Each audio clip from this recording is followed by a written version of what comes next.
Divorce can get very expensive. It can be very costly.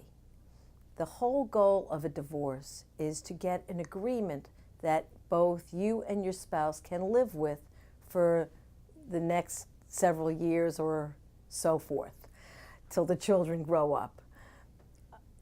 The whole goal is to get this marital settlement agreement, and that's going to depend on you and your spouse and whether or not the two of you are able to evaluate the issues and see what's fair and just.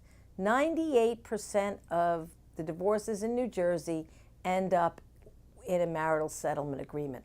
2% end up in trial. You really don't want to end up in trial.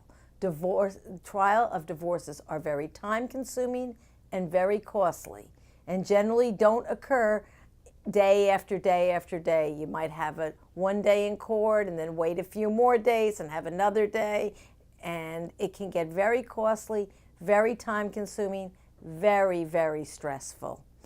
You and your spouse know the best way to settle your case. You know your children, you know what your assets are, you know what your debts are.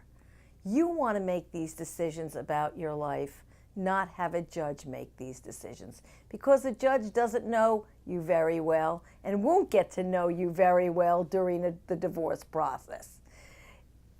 If you do need to go to trial, however, the attorneys in this firm have all tried cases having worked in the prosecutor's office, and we can represent you with zeal and with passion.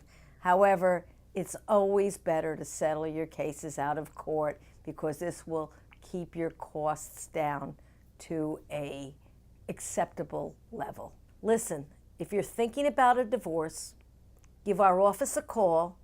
We give free consultations. Our experienced attorneys will be happy to speak with you about ways that you can minimize the costs that you're going to incur in this process.